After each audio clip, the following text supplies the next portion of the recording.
Nós iniciamos o nosso tema na parte da manhã, comentando que a serva do Senhor, nesse parágrafo, apresenta claramente o conceito de que existe apenas uma única verdade. É um conceito que desafia a nossa cultura relativista, como comentamos.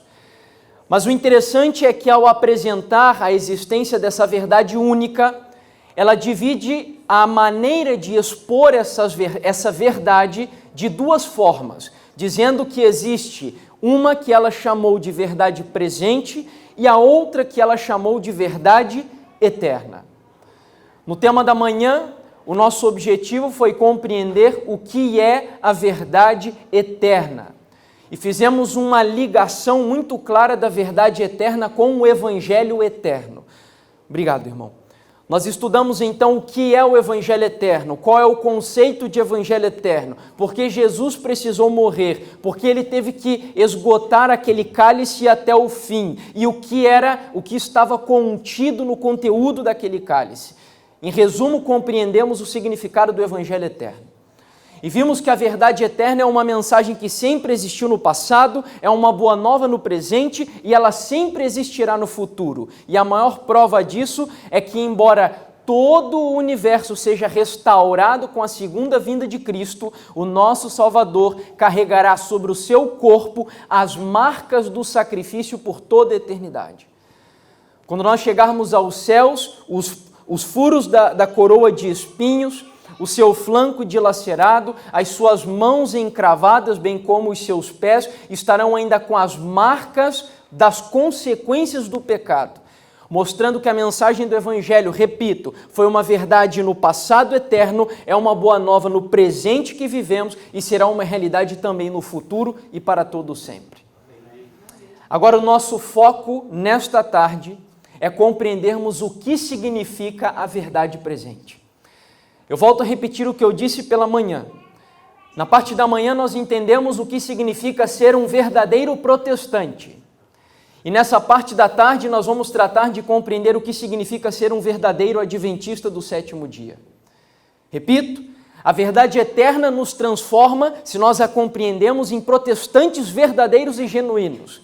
E a verdade presente nos transforma em verdadeiros adventistas do sétimo dia, na época que vivemos. E amados, eu quero iniciar aqui dizendo algo para você. Só existe uma única forma de Satanás conseguir destruir um adventista do sétimo dia. Uma única maneira. Dele anular a nossa fé. Uma única forma. E eu espero que até o final desse tema de hoje, nós compreendamos, por outro lado, qual é a nossa segurança para nesse grande conflito não sermos vencidos por Satanás. Nós vamos então, pode voltar lá por gentileza, irmão, iniciar o nosso tema fazendo a leitura de um outro texto que compartilhamos na parte da manhã de Mateus, capítulo 24, versículo 14.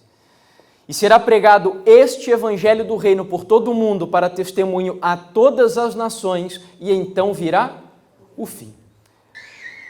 Nós vivemos em uma época na qual professar o cristianismo, eu poderia dizer que se tornou moda no mundo. Nós temos hoje jogadores de futebol que professam o cristianismo. Nós temos hoje políticos famosos que professam o cristianismo. Nós temos hoje empresários poderosíssimos que professam o nome do Senhor Jesus. Agora é lamentável porque, infelizmente, a vida deles acaba não testificando da santidade e da solenidade do Evangelho e do significado daquele sacrifício que estudamos pela manhã.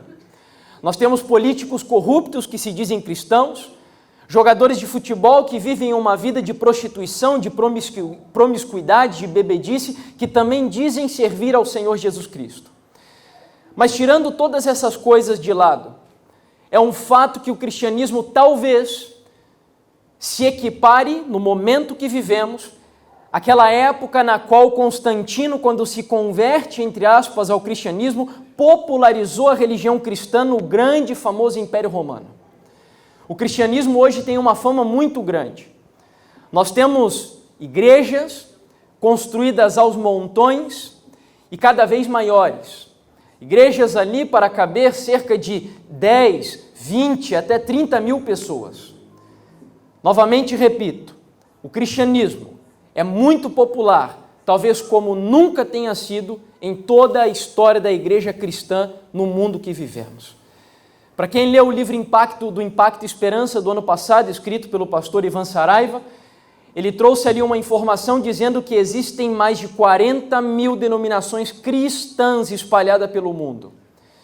É como se a cada esquina, a cada rua, a cada local que exista, nós tenhamos uma igreja, isso de maneira muito especial no Ocidente. Devido ao mundo, no meio nós temos aqui o lado ocidental, que é o lado que vivemos, e aqui o cristianismo vive uma época de grande popularidade.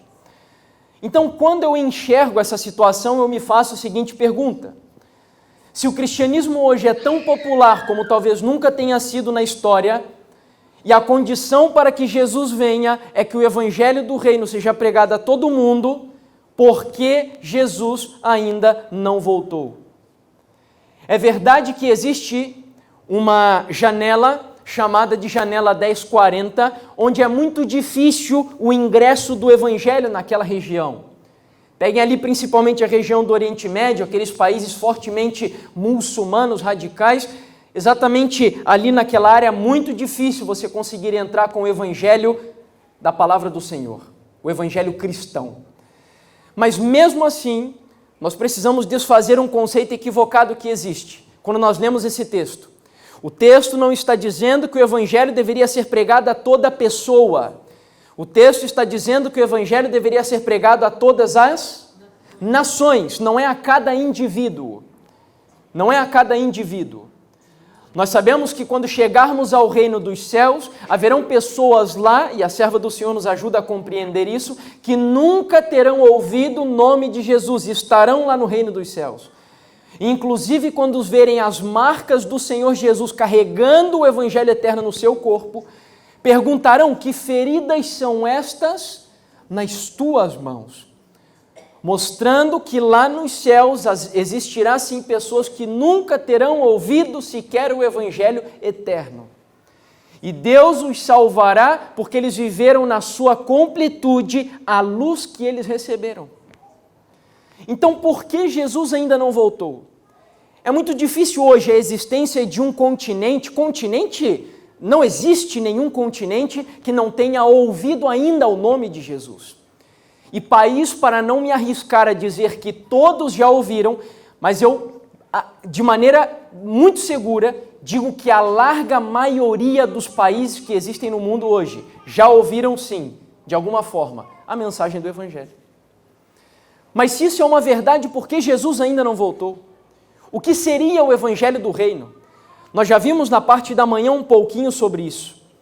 Agora, deixando de lado novamente, um pouco dessas teologias modernas que existem, tipo teologia da prosperidade, e essas teologias novas que existem, todas as igrejas protestantes, elas estão de comum acordo com aquilo que talvez seja a essência do evangelho, que é o que nós estudamos na parte da manhã.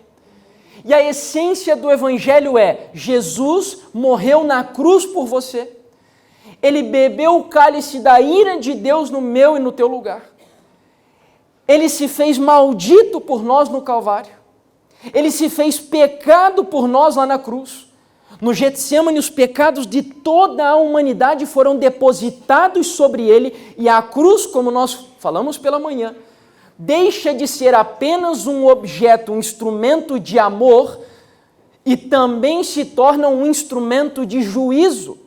Porque se bem é certo que neste local o amor de Deus foi manifesto, também a ira de Deus, não para com o pecador, porque Deus ama o pecador, mas nós comentamos pela manhã que Deus odeia e aborrece o pecado.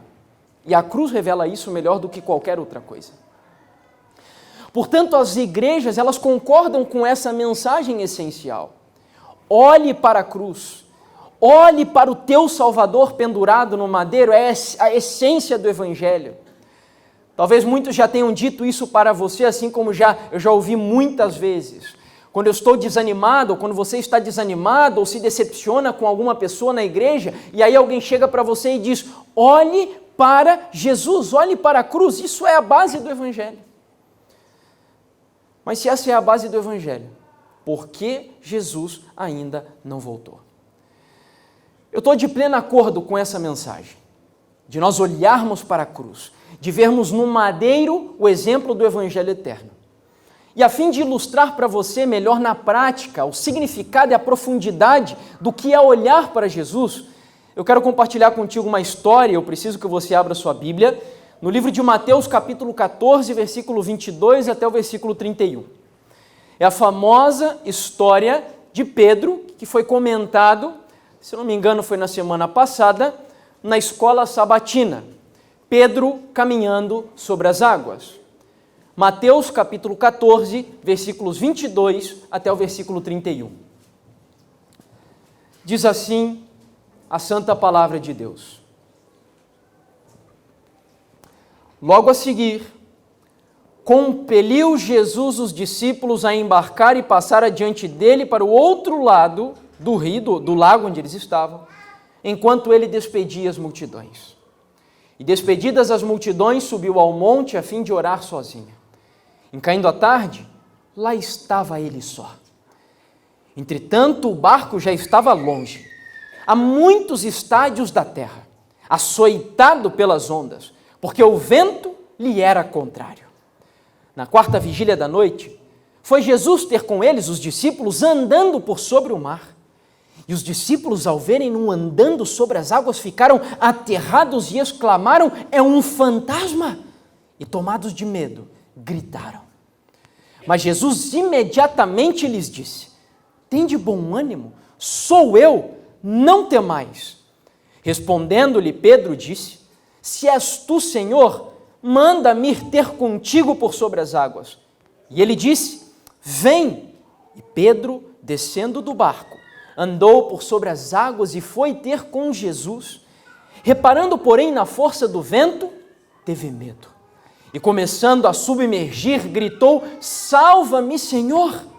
E prontamente, Jesus, estendendo a sua mão, tomou-o e lhe disse: homem de pequena fé, por que duvidaste? Então nós temos aqui uma experiência que no primeiro momento nós poderíamos fazer a leitura e nos questionar o que isso tem a ver com o Evangelho e com olhar para Jesus. Tudo. E é fenomenal essa experiência de Pedro. Apesar de Pedro ser essa pessoa bastante atrapalhada, espevitada, meio colérico, enérgico ali, fazendo as coisas sem pensar, mas Pedro teve experiências que são sensacionais. Ele de fato andou, ainda que talvez fossem poucos segundos, mas ele caminhou sobre as águas. Ele andou sobre as águas. E Pedro talvez teve uma experiência aqui que nessa época seja o maior desafio de cristãos que estão com a sua mente extremamente científica. Nós acreditarmos que o nosso Deus Criador, ele está acima das leis da natureza. E por mais que ele diga que você deve caminhar sobre as águas, e nós aprendemos desde pequenininho que a água não é sólida, a água não é uma superfície sólida, na água nós não temos segurança ao caminhar sobre ela, mas quando a boca de Jeová, a boca do nosso Deus, a boca do nosso Salvador diz: caminhe sobre as águas, vá para tal lugar, faça tal coisa, por mais que isso pareça uma loucura, quando é a boca de Deus dizendo, o lugar mais seguro é estar onde Ele manda que nós estejamos. Amém? Amém. E Pedro experimentou isso. Pedro experimentou. Jesus o chamou e ele caminhou, só que em um dado momento parece que a sua fé desfaleceu. E aquela água que era uma superfície sólida, entre aspas, pela fé de Pedro em Jesus, mudou. E Pedro começou a naufragar. Mas o que aconteceu que houve essa mudança na experiência de Pedro? Olha como a serva do Senhor, ela sempre nos ajuda a entender as coisas com profundidade. No livro Desejado de Todas as Nações, capítulo 40, muita atenção aqui no que ela nos diz. Olhando para Jesus, Pedro caminhava como? Firmemente. Olha que contraditório. Como é possível caminhar firmemente sobre as águas? É como eu disse, quando Deus manda, pode ter certeza que era firme a água naquele momento. E Pedro caminhava firmemente, mas enquanto ele estava fazendo o quê? Olhando para Jesus.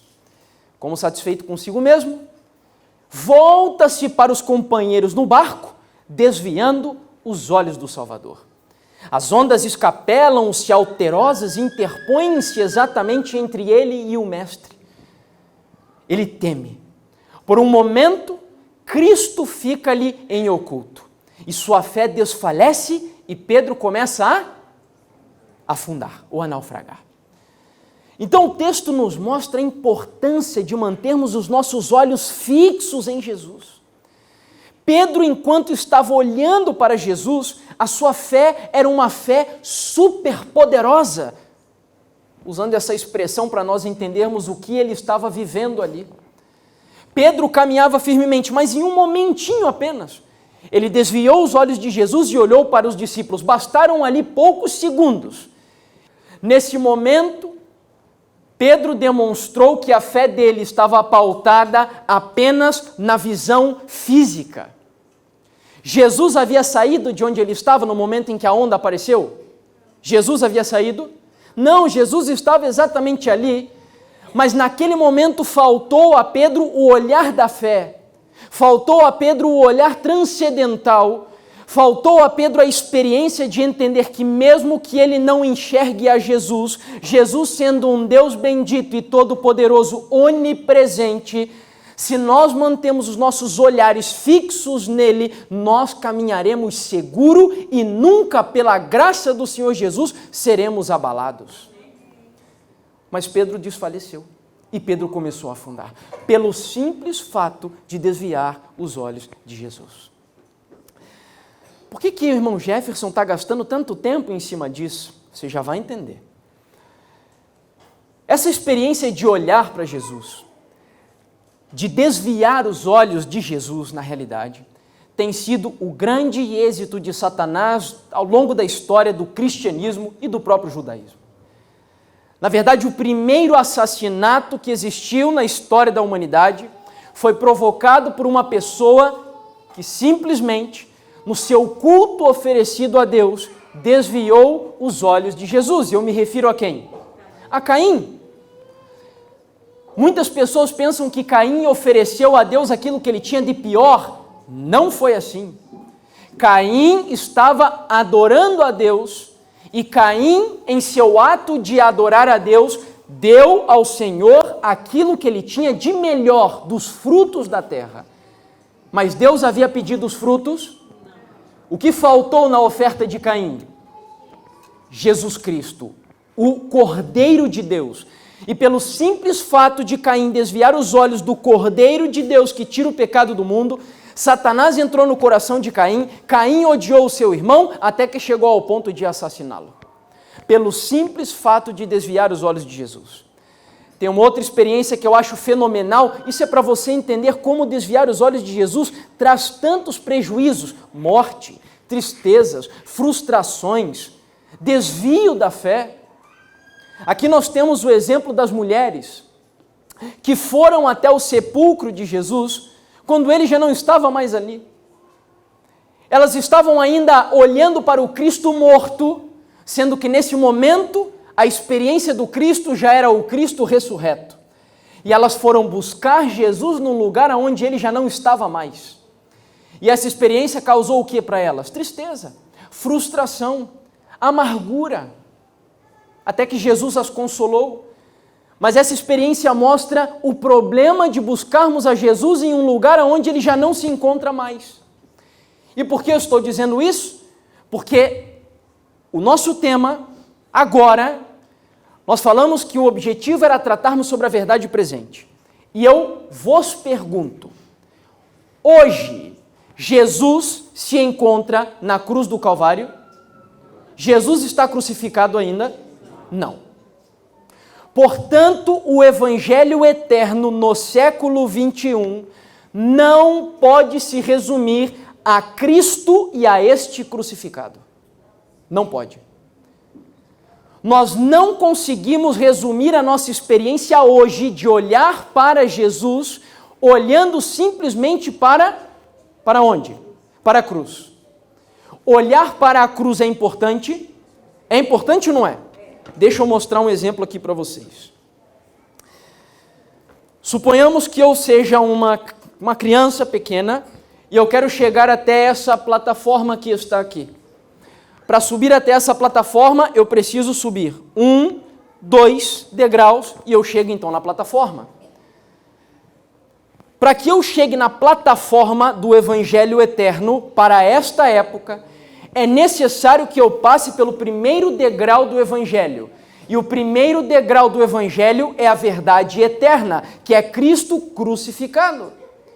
Mas o outro degrau pelo qual eu preciso passar para ter uma experiência profunda com Deus, uma experiência de fé, de olhar para Ele, sem que a minha fé seja abalada, eu preciso passar por um segundo degrau também, que é o degrau da verdade presente. E sabe o que esse degrau da verdade presente vai nos mostrar, nos ensinar? Onde Jesus se encontra quando? O que a palavra presente pressupõe para nós? Presente é a verdade mais importante para quando? Para hoje. E eu já vou chegar nisso para fortalecer essa ideia. Portanto, o que nos interessa agora no século 21 é sabermos onde Jesus se encontra hoje. Agora. Para mantermos os nossos olhos fixos aonde Ele está. Porque de onde Ele está, Ele envia uma mensagem importante para a igreja se manter em conexão com Ele. Foi isso que Paulo quis dizer quando ele disse, eu estou crucificado com Cristo, por isso já não vivo eu, mas Cristo vive. Ou seja, essa era a verdade presente do apóstolo Paulo. Ele tinha uma experiência de contato, de comunhão, de aproximação, porque ele mantinha sua vida, os olhos fixos na cruz. E de onde nós podemos tirar esse raciocínio, essa ideia? A Bíblia no livro de Apocalipse, capítulo 14, verso 4, mostra que a experiência de olhar para Jesus é uma experiência dinâmica. Não é uma experiência estática, por isso eu estou insistindo nisso. Cristo não se resume à cruz. A cruz é importantíssima. A cruz é o fundamento da reforma. A cruz é o fundamento da salvação. A cruz é o fundamento do evangelho eterno. Mas nós não podemos ficar apenas no fundamento, devemos avançar mais. E a experiência de olhar para Jesus é dinâmica. Voltando à experiência das mulheres que estavam ali, elas foram buscar Jesus na sepultura quando ele já não estava mais ali, então não adiantava manter os olhos dentro do sepulcro. Jesus já estava em um outro lugar, e é por isso que a experiência de olhar para Jesus é dinâmica, se movimenta. E é isso que o texto diz aqui, falando do povo de Deus. São estes os que não se macularam com mulheres, porque são castos. São eles os seguidores de quem? Do Cordeiro, por onde quer que vá. São os que foram redimidos dentre os homens, primícias para Deus e para o Cordeiro. Onde está destacado ali em amarelo, o texto diz que o povo do Senhor nos últimos tempos é um grupo de pessoas, é um povo que segue o Cordeiro para onde quer que ele é dinâmico. Está vendo que é dinâmico? O Cordeiro se movimenta, ele já não está mais na cruz, ele já não está mais aqui na terra, onde ele está para que os meus olhos estejam aonde ele também está. É isso que nos interessa saber. Onde Jesus Cristo está para que nós sejamos parte desse povo que segue o Cordeiro por onde quer que ele vá. É uma experiência que devemos buscar. Então, voltando ao que eu havia dito, a fim de descobrirmos onde Jesus se encontra hoje, nós precisamos estudar isso daqui. Que tem pessoas que pensam que é uma esquizofrenia de adventista do sétimo dia, mas não é. Essa ideia, esse conceito de verdade presente, não é um conceito apenas adventista do sétimo dia. É um conceito que foi defendido por cristãos que viveram em séculos passados, mas, acima de tudo, é um conceito que está na Bíblia, defendido pelo próprio apóstolo Pedro. No livro de 1 Pedro, 2 Pedro, capítulo 1, versículo 12, olha o que Pedro nos diz. Por isso, não deixarei de exortar-vos sempre acerca destas coisas, ainda que bem as saibais e estejais confirmados na verdade presente. Aqui o texto diz na presente verdade. Está trocado, mas a maioria, muitas traduções traduzem como verdade presente, mas é a mesma coisa. E eu volto a perguntar para você. Se a verdade eterna é uma mensagem que sempre existiu no passado, que é uma boa notícia hoje e que sempre existirá no futuro, a verdade presente ou o evangelho para esta época é uma mensagem importante para quando? Para quando? Não pense, eu gosto de perguntar, irmãos, porque eu gosto de envolver a igreja e sentir a igreja respondendo. Não pense que eu estou subestimando a inteligência de vocês. É uma pergunta simples, mas é para a gente tornar isso mais participativo. Então a verdade presente é a verdade mais importante para hoje. E deixa eu explicar melhor ainda para você. Vamos voltar ao tempo de Noé. Qual era a verdade presente, a verdade mais importante na época em que Noé estava vivendo sobre o planeta Terra? Era o dilúvio, não era? Era a mensagem mais importante para ele. Noé poderia pregar sobre saúde? Tem alguns balançando aí a cabeça, dizendo que sim, talvez não. A saúde é importante ou não é? É importante. Mas em todas as mensagens que Noé pregava, seja sobre saúde, justificação pela fé, educação, casamento, o conteúdo central da mensagem de Noé era advertir o povo quanto ao dilúvio. No tempo de Martinho Lutero, qual era a verdade presente, mais importante que Martinho Lutero deveria pregar? E agora? Exatamente. Lembram aquelas teses que ele apregoou nas portas da igreja de Wittenberg? Eram 95 teses sobre o quê? Justificação pela fé. Era a verdade presente para o tempo dele. Agora, adianta hoje, por exemplo, eu pregar sobre o dilúvio? É uma verdade presente para o nosso tempo? Não é. Então, a verdade presente é a mensagem mais importante para o tempo que nós estamos vivendo. Olha a diferença com o tema que vimos pela manhã. O sacrifício de Jesus no Calvário é uma verdade importante para quando? Para sempre, em todas as épocas, desde os altos céus até a consumação do mundo, até a volta dele, por toda a eternidade. Mas agora nós estamos estudando e vamos estudar qual é o evangelho para o tempo que estamos vivendo. E esse é o motivo, queridos, do surgimento da Igreja Adventista do Sétimo Dia. Deus levantou essa igreja com o objetivo de anunciar ao mundo o evangelho eterno que se divide na verdade eterna e na verdade presente. E eu posso te assegurar, não existe nenhuma outra igreja que esteja cumprindo a missão de pregar a verdade presente. Deixa eu esclarecer, nós estamos aqui fazendo uma filmagem e às vezes aparece gente lá no canal do YouTube acusando, dizendo que nós adventistas acreditamos que só existe salvação na nossa igreja. Nós não cremos nisso. Não cremos nisso. Não existe salvação só na igreja adventista do sétimo dia. E tampouco a placa da igreja salva absolutamente nenhuma pessoa. Mas nós cremos sim que essa igreja tem uma mensagem especial. Tem uma mensagem diferente. Tem uma missão e uma identidade peculiar para o século 21. É isso que nós acreditamos. E é isso que precisamos estudar. Para saber o que eu e você estamos fazendo aqui assentados nessa igreja, o que eu e você temos como objetivo, como passamos, eu imagino, apesar de não ter visto hoje, que aqui atrás tenha um tanque batismal, para nós entendermos qual é a nossa missão e a nossa identidade a partir do momento que passamos por aqui. Porque o Evangelho, a verdade eterna, falar da morte de Cristo, do sacrifício de Cristo, nós temos muitos que estão pregando.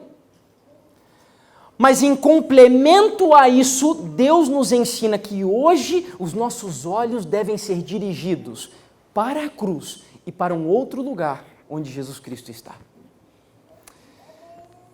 Entenderam até aqui? Está bem claro? Alguma dúvida?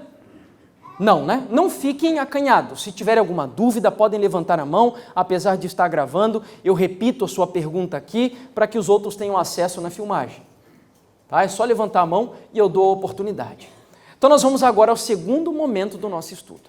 E eu vou precisar muito da tua participação e da tua didática aqui agora.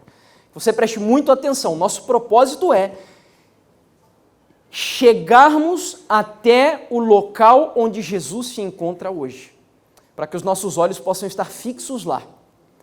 E a nossa vida possa estar inserida nesse local, assim como a vida de Paulo estava crucificado aqui. Nós também precisamos a nossa vida estar com Jesus, aonde ele se encontra hoje. Para fazer isso, precisaremos regressar a um estudo que é muito típico dos adventistas, que é o capítulo 7 do livro de Daniel. E para acelerar aqui no nosso raciocínio, eu já coloquei até a cola aqui, e eu vou precisar da tua participação. Você vai me ajudar. É a visão dos 4 animais, das 4 bestas que Daniel contemplou emergindo, subindo de um mar. Mar significa povos, multidões, nações e línguas. Daniel viu que os mares eram agitados pelos ventos. Ventos significam guerras. Então Daniel viu 4 animais. Animais em profecia significam impérios. Ele viu esses animais surgindo no meio de povos, multidões, guerreando e batalhando uns contra os outros. Lembre-se que naquela época de Daniel, o mundo não era dividido por territórios, não havia fronteira, nada disso. Na época de Daniel, a lei que valia era a lei do mais forte. O mais forte sobrevivia. Então Daniel viu 4 grandes animais que representavam 4 impérios. O primeiro era um leão, que era representação do império o quê? Babilônico. O segundo foi um urso que representava a Pérsia, o Império Medo-Persa. O terceiro era um leopardo com 4 cabeças que representava a...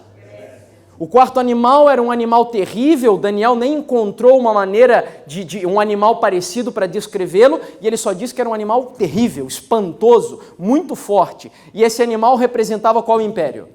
Roma. Opa, já chegamos aos 4 animais. Mas a história não para por aí.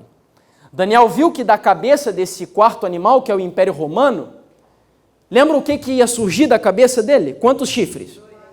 10 chifres. 10 chifres, certo? Eram 10 chifres. E os 10 chifres que surgiram do Império Romano representaram o momento em que o Império Romano se dividiu. Foi o Império Roma dividida. Foram as nações que deram origem ao continente europeu. As 10 tribos bárbaras. A história confirma isso tudo que eu estou dizendo aqui para vocês. E finalmente, depois das 10 tribos bárbaras, a profecia segue dizendo que daqueles 10 chifres, 3 caíram, e no meio daqueles 10 chifres, ou seja, da cabeça ainda do quarto animal, que era o Império Romano, sairia um chifre pequeno, que representa Roma papal, a igreja romana, a igreja papal. Agora, voltando aqui, desde o princípio, para a Babilônia, o capítulo 7 de Daniel é fantástico, porque ele nos dá uma cronologia da história. É para nós avançarmos na história. É como se Deus tem um texto da irmã White, que ela diz que nós deveríamos mostrar ao povo onde nós nos encontramos na história profética. Você saberia dizer hoje, olhando para a profecia, Daniel 7, Daniel 2, Daniel 8, 9, Apocalipse 13, Apocalipse 12, 17, você saberia dizer onde nós nos encontramos na história profética? Ela diz que nós deveríamos fazer isso, situar as pessoas no tempo profético que vivemos. E é impossível fazer isso se nós não fazemos uso de Daniel capítulo 7. Porque Daniel capítulo 7 vai nos posicionar no tempo da história que vivemos. Veja que ele vem avançando. Começa lá no ano 605, o Império Babilônico cai no ano 538, surge o Império Medo-Persa, que cai no ano 331, surge o Império Grego, que cai no ano 168, isso tudo antes de Cristo. Já no Império Romano, nós começamos antes de Cristo, mas vamos depois de Cristo. Roma começa a se dividir no ano 4, não começa a se dividir. A divisão é concluída aqui, com a invasão da última tribo, no ano 476. E aí surge então Roma dividida, que dura até o ano 538, que se levanta o papado medieval, que vai até o ano 1798. Ok? Agora, vamos ao que nos interessa. Mas o irmão Jefferson disse que o objetivo era descobrirmos aonde Jesus está. Onde ele se encontra hoje, para dirigirmos os nossos olhos a Jesus, para que a nossa vida esteja presente com ele onde ele está. Essa é a verdade presente Então vamos lá.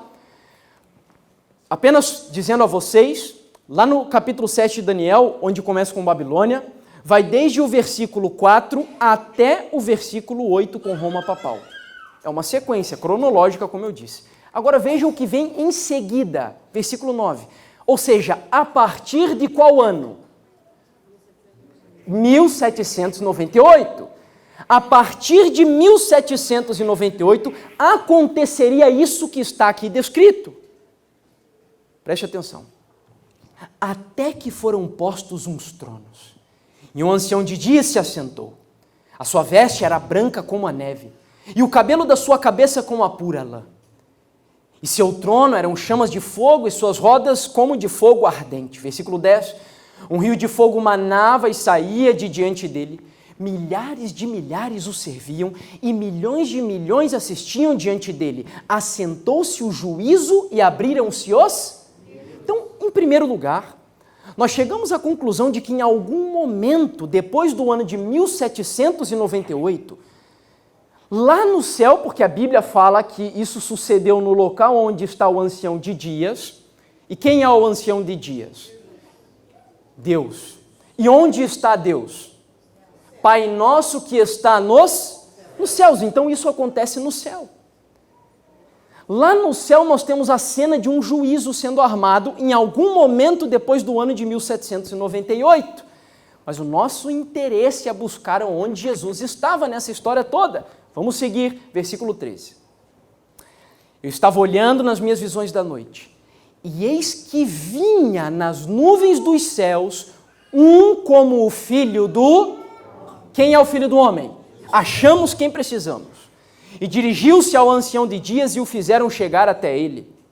E foi-lhe dado o domínio e a honra e o reino, para que todos os povos, nações e línguas o servissem. E o seu domínio é um domínio eterno, que não passará, e o seu reino é um reino tal que não será destruído. Vamos voltar aqui? Olha só. Depois de 1798, nós temos então a Bíblia dizendo que lá no céu iniciou-se um cenário de juízo. Mas aí aparece Jesus em cena. A Bíblia diz que o juízo foi montado num local e Jesus não estava nesse local. Se você prestou atenção, a Bíblia diz que ele vinha com as nuvens. Se ele vinha é porque ele não estava ali. Concorda? Estou inventando alguma loucura aqui? Não, é óbvio. Se ele vinha é porque ele não estava ali. E ele ascende sobre as nuvens são os carros dos céus. E ele sai do local onde ele estava e ele vai para esse local de julgamento. E a Bíblia diz que ele recebe então naquele momento do seu Pai o reino, o poder e toda a autoridade para reinar para todo o sempre. Só que esse texto ele ainda nos deixa um pouco vago, o texto de Daniel que nós lemos. Ele não nos localiza exatamente onde Jesus estava. Dizer que Jesus estava no céu era muito vago. É como se você ligasse para minha sogra agora e perguntasse para minha sogra assim, onde está o Jefferson? E aí ela vai dizer, olha, o Jefferson tinha uma programação hoje na igreja do Xaxim. Eu acho que ele está na igreja do Xaxim. Agora, se você fala com a minha esposa, que está filmando ali atrás, e pergunta para ela onde está o Jefferson, a resposta dela vai ou não vai ser mais precisa do que a resposta da minha sogra? Lógico. Ela vai dizer, o Jefferson está no púlpito, com o microfone na mão, vestido com um terno meio caramelo, com uma gravata um pouco roxa, não sei. A resposta dela é muito mais precisa. Por quê? Porque os olhos dela estão exatamente onde eu estou nesse momento. Então dizer que Jesus está no céu é muito vago, é muito amplo, o céu é gigante, é enorme. Nós precisamos ser precisos, ir aonde Jesus está. E vocês acham que o nosso Deus, ele faria isso por nós ou não faria? Lógico que faria, queridos. O nosso Deus, ele ama que nós estejamos pertinho dele. Ele tem prazer, por incrível que pareça, de ter as suas criaturas o mais próximo possível dele. Ele só não se aproxima mais de nós, porque se ele se aproximasse de nós com os nossos pecados, nós seríamos consumidos. Mas o anseio de Deus estar perto do ser humano é tão grande. Sabe qual é o momento mais belo? fora a cruz, lógico, mas é a construção do tabernáculo de Moisés. Você se lembra qual foi o motivo pelo qual Deus disse que o tabernáculo deveria ser construído? E me farão um santuário para que eu possa habitar no meio deles. Glória a Deus! Amém. Olha só que desejo de um pai que quer estar próximo do ser humano. Então não subestime Deus. Não pense que Deus se contentaria com a resposta e Jesus subiu e foi para o céu. Não. Ele quer que os nossos olhos estejam exatamente onde Jesus Cristo está. E qual é o livro que complementa as profecias do livro de Daniel? Apocalipse. Então é muito simples. Muito simples. Se nós queremos complementar o que vimos aqui em Daniel e saber exatamente a construção desse cenário aqui, onde isso aconteceu, esse juízo, principalmente depois do ano de 1798, vamos ao livro de Apocalipse. Abra sua Bíblia, não está aqui projetado. Apocalipse capítulo 11, que será um capítulo que nós vamos comentar um pouquinho mais amanhã sobre ele. Mas Apocalipse capítulo 11, ele faz um paralelo perfeito com Daniel capítulo 7, e você vai verificar isso. Olha só. E um detalhe adicional, que eu vou comentar amanhã também. O capítulo 11 de Apocalipse é o capítulo que fala da Revolução Francesa. A Revolução Francesa foi um evento da história que ocorreu entre 1789 a 1793. E lá em Daniel 7 nós vimos que a ferida sobre o chifre pequeno, ela foi em qual ano? 1798. Olha só, são eventos muito próximos. A Revolução Francesa e a ferida mortal, tanto que foi exatamente Napoleão, líder da Revolução Francesa, que provocou a ferida mortal no papado. Então Apocalipse 11 e Daniel 7 se complementam, se encaixam. E veja você agora como isso é verdade. Versículo 15, olha que fenomenal. E o sétimo anjo tocou a sua trombeta, e houve no céu grandes vozes que diziam: os reinos do mundo vieram a ser do nosso Senhor e do seu Cristo, e ele reinará para todo sempre. Você se lembra? Daniel 7 fala de que no momento do juízo, Deus entregou o reino para Jesus? Você se lembra? Fala ou não fala? Fala, mas vamos avançar mais, versículo 16. E os 24 anciãos que estão assentados em seus... Tinha trono em Daniel 7? Tinha, diante de Deus. Prostraram-se sobre os seus rostos e adoraram a Deus, dizendo: graças te damos, Senhor Deus Todo-Poderoso, que és e que eras e que hás de vir, que tomaste o teu grande poder e reinaste. E iraram-se as nações, e veio a tua ira, e o tempo dos mortos para que sejam o quê, queridos? Olha que impressionante. Daniel 7 fala de reino, Daniel 7 fala de tronos, e Daniel 7 fala de juízo, julgamento, assim como Apocalipse 11. Nós temos aqui exatamente o mesmo cenário, e ele conclui dizendo: e o tempo de dares o galardão aos profetas, teus servos, e aos santos, e aos que temem o teu nome, a pequenos e a grandes, e o tempo de destruir os que destroem a terra. Se parássemos por aqui, seguiríamos no mesmo dilema: onde está Jesus? Onde sucedeu essa movimentação de Daniel capítulo 7?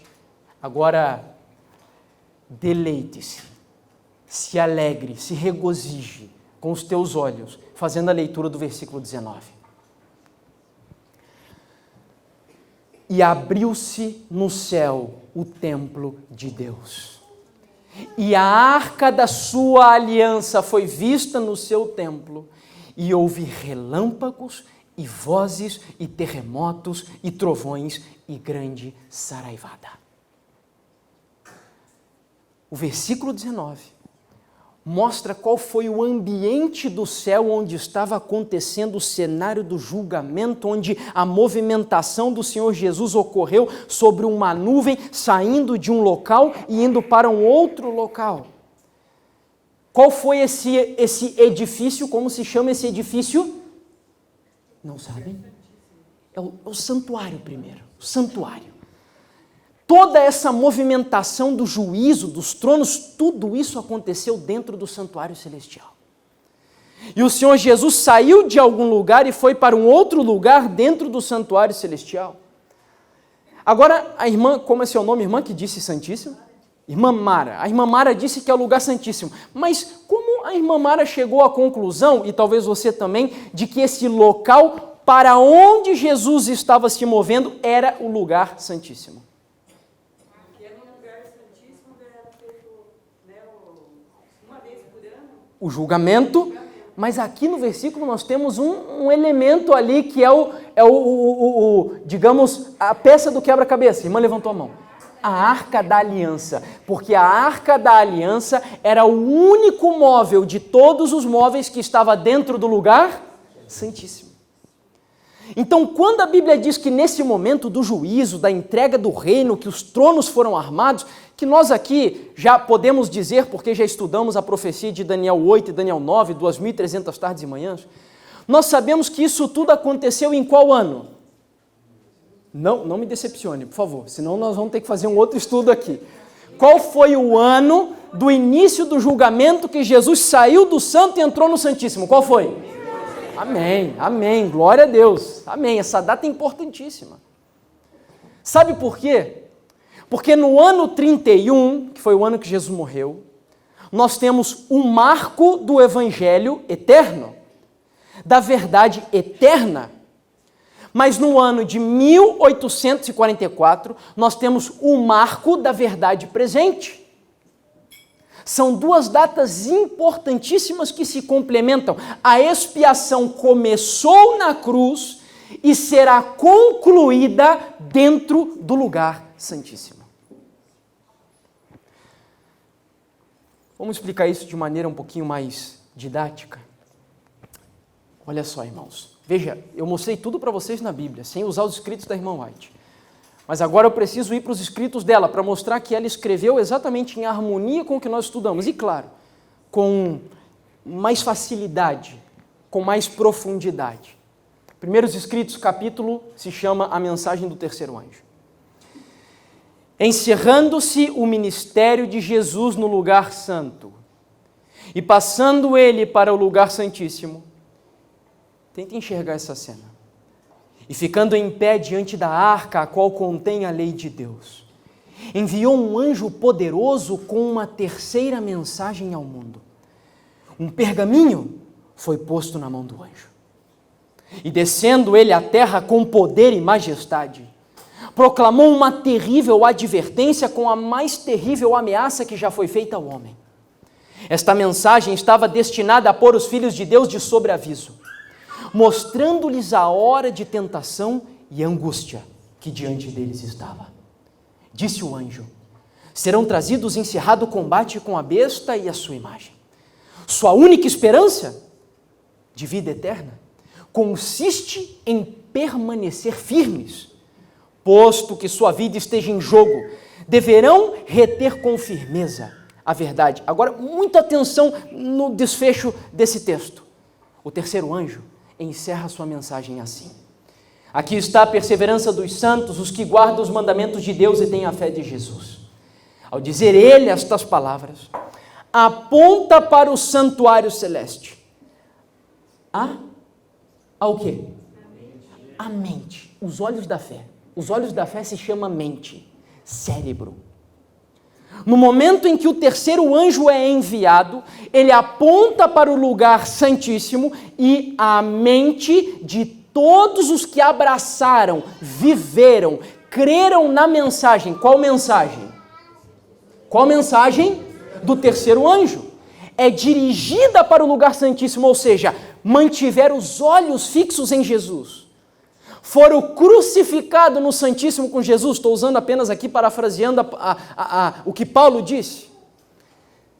Eles viveram, entraram com Jesus no lugar santíssimo, onde Jesus estava em pé diante da arca, fazendo sua intercessão final por todos aqueles por quem a misericórdia ainda espera e pelos que ignorantemente têm violado a lei de Deus. Vamos lá, vamos fortalecer isso para a gente nunca mais esquecer do que estamos estudando aqui. Nós temos aqui o exemplo do santuário.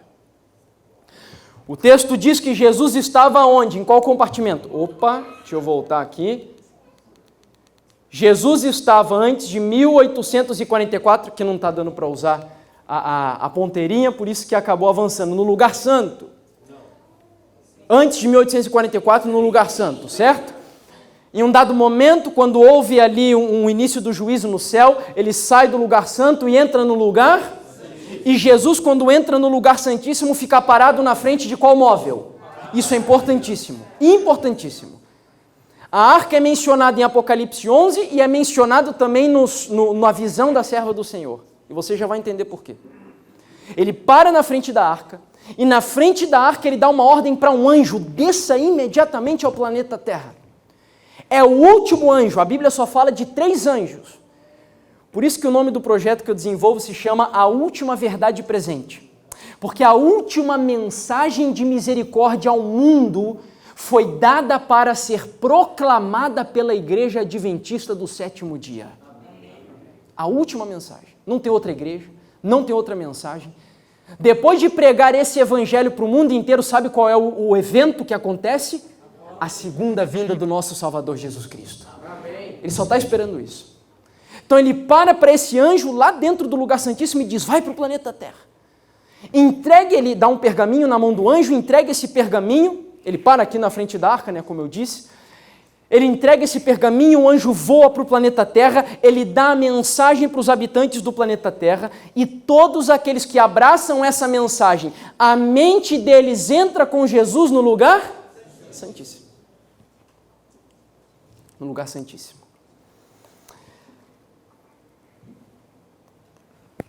Você acha que o diabo, sabendo dessa verdade importantíssima, e deixa eu voltar ao que eu disse no início do estudo. Você lembra que eu comentei que só existe uma maneira de Satanás destruir um adventista? Sabe qual é a única forma? Desviar os nossos olhos de que lugar? De Jesus, que se encontra onde hoje? No lugar santíssimo. Só existe uma única forma. Assim como lá no passado ele destruiria a igreja primitiva, se eles desviassem os olhos da cruz, a única maneira dele destruir hoje um adventista é fazendo com que nós desviemos os nossos olhos do lugar santíssimo. E desviar os olhos do lugar santíssimo significa fazer com que a gente rejeite, se desvie daquela mensagem que ele nos deu, que Jesus nos deu. E preste atenção como esse é o maior desígnio dele. A serva do Senhor diz. Primeiros Escritos, página 43. Satanás está quando? Agora, usando cada artifício nesse tempo de selamento, a fim de, com o objetivo de desviar a mente do povo de Deus da verdade e levá-los a vacilar. E qual é a verdade presente? Jesus dentro do lugar santíssimo. E qual é a mensagem que Jesus nos enviou de dentro do lugar santíssimo? Essa faz parte.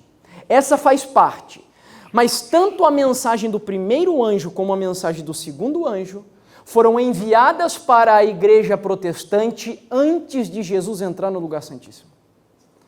A única mensagem que foi enviada de dentro do lugar santíssimo, que abarca a mensagem do primeiro e do segundo anjo e todo o conteúdo necessário para sermos salvos, e preste atenção no que eu vou dizer, para sermos salvos completamente por Jesus, é completamente que ele vai nos salvar hoje, nessa época, a mensagem do lugar santíssimo é a mensagem do terceiro anjo.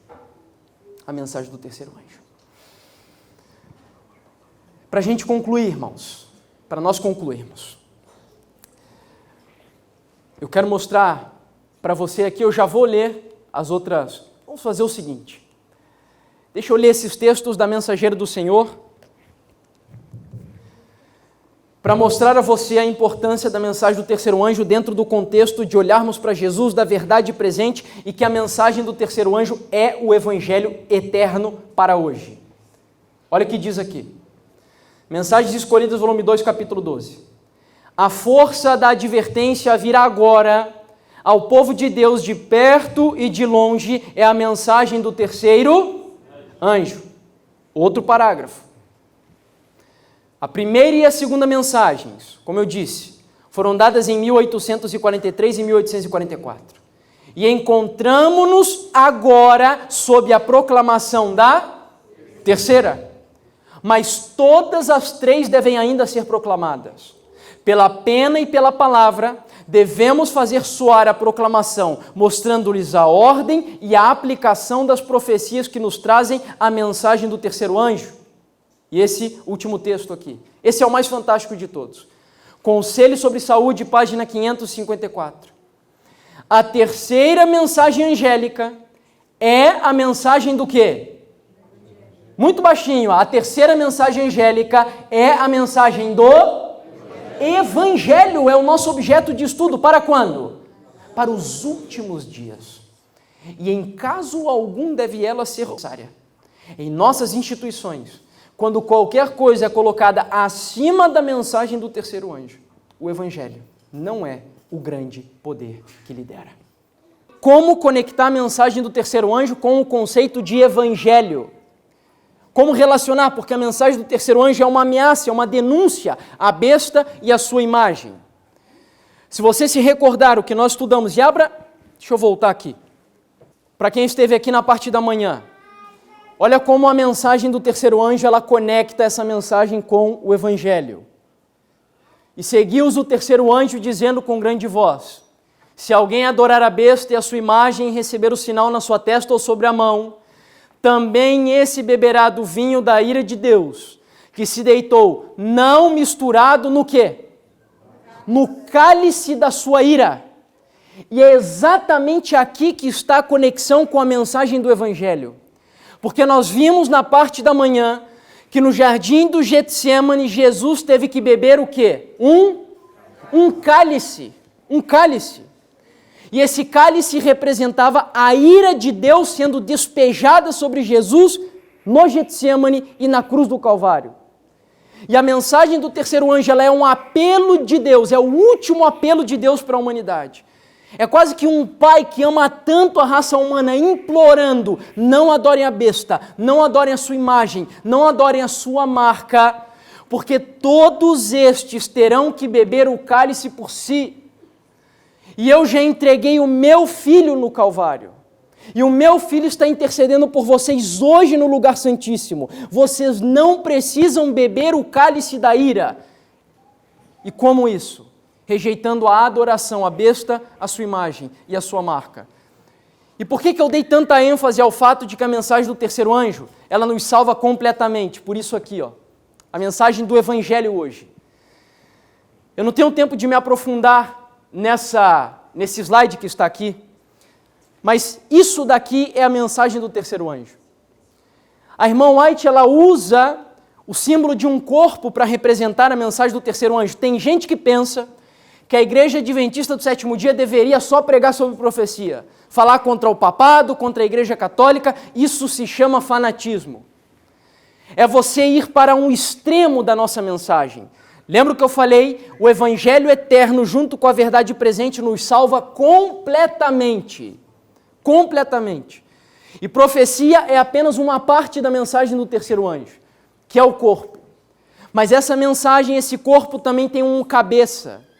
E a mensagem do terceiro anjo, em todas as suas ramas, precisa ser cristocêntrica. Cristo precisa ser o centro da mensagem, o foco da mensagem. A cruz e o Santíssimo precisam ser a ênfase da mensagem do Evangelho hoje. Porque Cristo esteve lá e esteve aqui, né, usando o exemplo da cruz que temos aqui, e está lá dentro do lugar santíssimo agora. Cristocêntrica. Mas essa mensagem ela também tem um coração, que é a mensagem da justificação pela fé. Os textos que relacionam a mensagem do terceiro anjo com esses conteúdos que estão aí, estão aqui ao lado. Quem quiser depois eu posso passar para vocês. Essa mensagem, a mensagem do terceiro anjo, tem um braço direito. Qual é o braço direito da mensagem do terceiro anjo? Quem lembra? A reforma de saúde, a mensagem de saúde. Lembro que eu falei salvar completamente, corpo, alma e espírito. E os pés dessa estátua, a gente fala da estátua de Nabucodonosor e já vê automático aqui, né? E os pés desse corpo é a mensagem da ciência da verdadeira educação. Que eu fiquei sabendo, inclusive, algo que tem orado em favor disso, que muito provavelmente nós teremos uma 29ª doutrina inserida no nosso compêndio doutrinário, daqui a algum tempo talvez. E sabe qual é a 29ª doutrina que os nossos líderes da Associação Geral estão estudando a possibilidade de inserir? Essa daqui. A reforma de saúde já está. Mas é a mensagem da ciência da verdadeira educação. Salvar completamente corpo, alma e espírito. Você se lembra quando Jesus Cristo entrou dentro do lugar santíssimo, na frente de que móvel ele parou? Da Arca da Aliança. Me ajudem aqui, me deu uma amnésia aqui agora. Quais eram os elementos que estavam dentro da Arca da Aliança? A lei de Deus, a vara de Arão e o que mais? E o maná. 3 elementos, não é verdade? Agora vamos raciocinar rapidamente.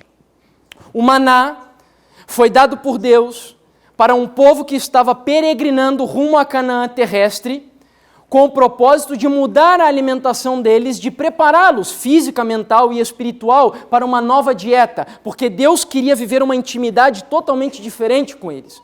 O maná, portanto, é símbolo de uma dieta que Deus deu para o seu povo. No ano de 1863, Deus deu à Igreja Adventista do Sétimo Dia, por meio de uma visão, a irmã White, que não é médica, que não tinha nenhum curso na área de medicina, Deus comunicou a ela toda uma estrutura dietética de alimentação para a Igreja Adventista do Sétimo Dia, que está caminhando nesse deserto rumo a Canaã celestial. Portanto, o maná dentro da arca é símbolo da mensagem de saúde. E a mensagem de saúde está dentro da mensagem do terceiro anjo ou não está? Está. Vamos seguir um pouquinho mais. Havia um outro elemento, a vara de Arão, não é verdade? A vara de Arão, vocês me disseram que estava lá e estava dentro da arca.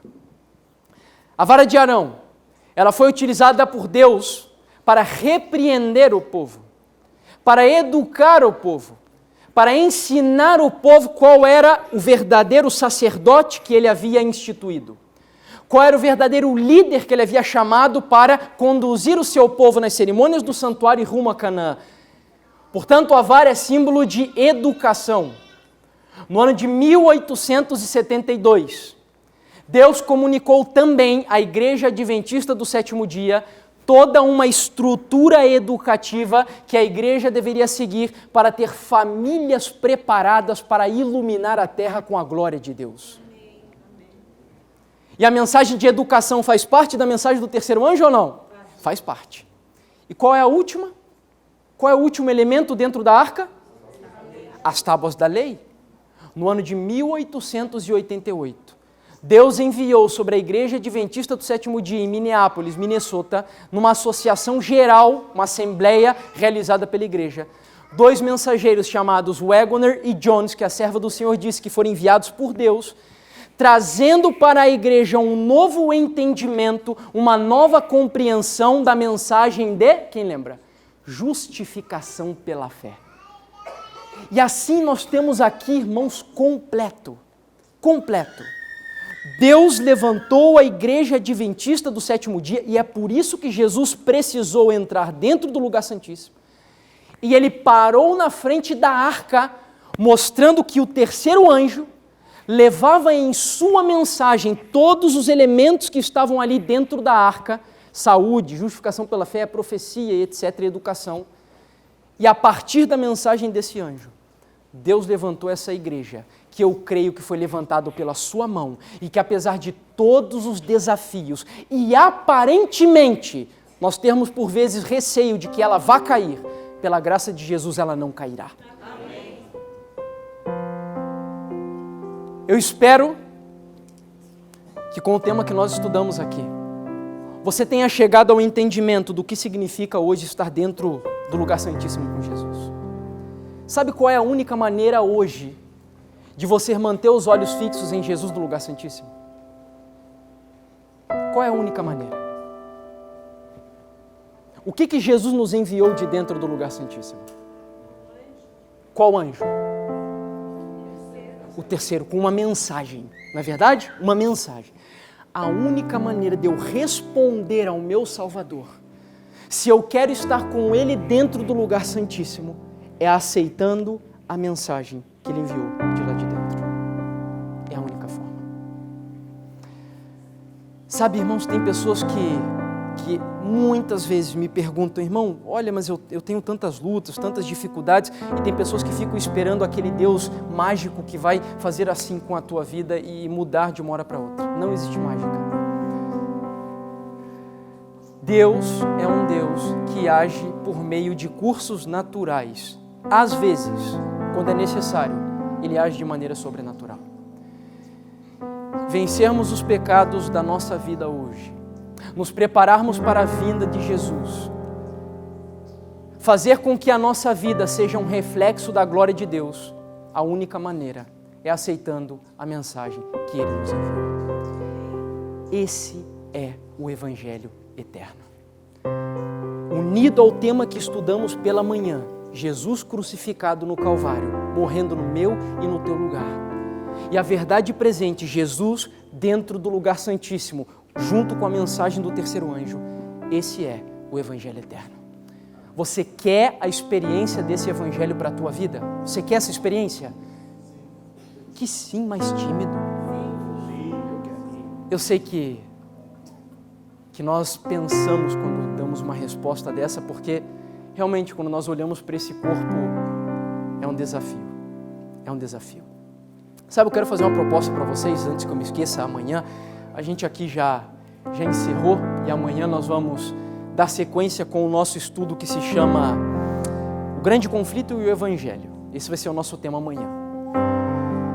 Mas antes de terminar, eu quero fazer aqui um desafio, que é um desafio que eu tenho feito para todas as igrejas por onde tenho passado.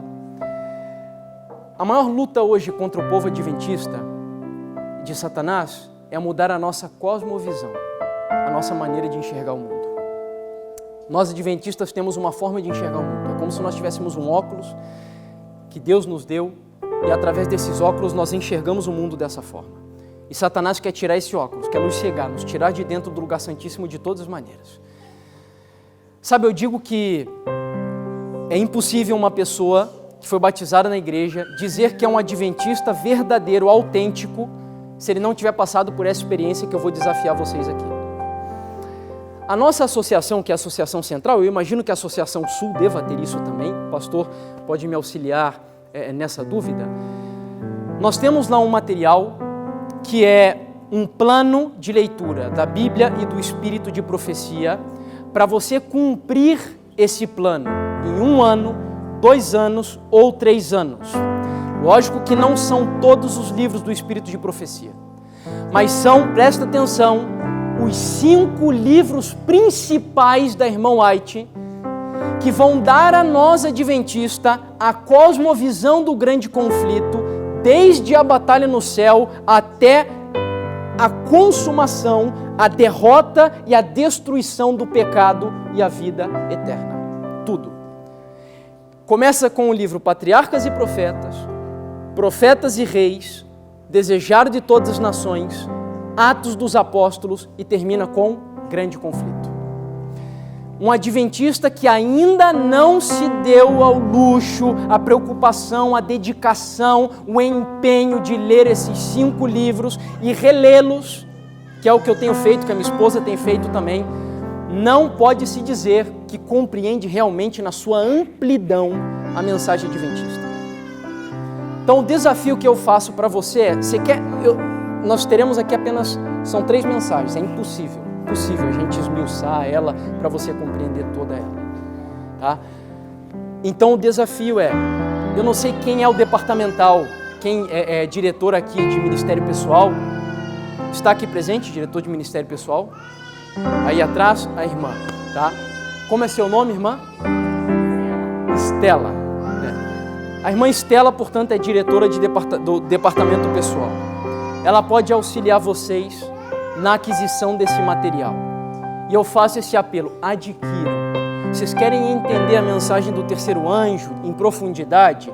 Estudem esses 5 livros. O que Ellen White escreveu, queridos, foi com o objetivo de esmiuçar, detalhar o conteúdo da mensagem do terceiro anjo. Só sobre educação, a nossa igreja já publicou, pelo menos, que eu me lembro aqui agora de cabeça, cerca de 7 ou 8 livros do Espírito de Profecia.